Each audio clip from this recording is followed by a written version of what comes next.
Hi, my name is Heath Naquin at the University of Texas at Austin. I'm the Executive Director for the NSF I-Core node for the Southwest region of the United States. I'm here to talk to you today about breaking molds for transitioning from traditional to scientific entrepreneurship. Here at the University of Texas, and Austin in general, there's a great startup community. One thing that most people don't realize is that we also manage a portfolio of some $600 million in fundamental research. So we often have the question, how do scientists get involved with a startup? Now, I won't speak to the University of Texas per se, but globally this is a common problem. What I want to do in the next couple minutes is just talk about traditional entrepreneurship versus scientific entrepreneurship in a little bit more detail, and maybe offer a couple next steps for those considering scientific entrepreneurship as they sort of move forward in their journey. There are people from all walks of life that are very successful as entrepreneurs. The restaurant shop down the street, the person selling newspapers door to door, the person that has made the next app. Those are all successful entrepreneurs who have come up with an idea and put it out in the market and are getting revenue for that idea.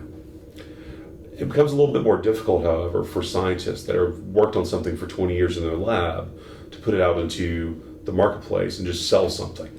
In scientific entrepreneurship, the pathway is usually do research projects, publish papers, get some grants, develop it, hide it, protect it, and then launch it.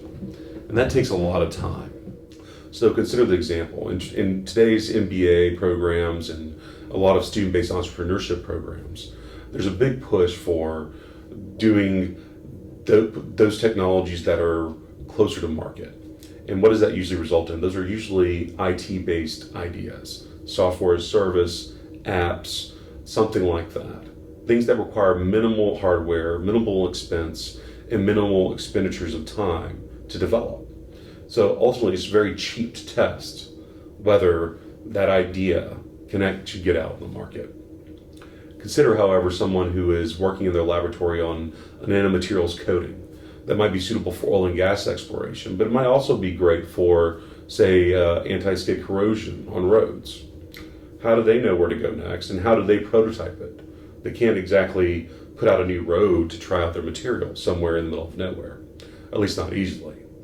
So I'm going to talk to you about a couple of ideas for the scientific-based entrepreneurs and how they might move the ball forward.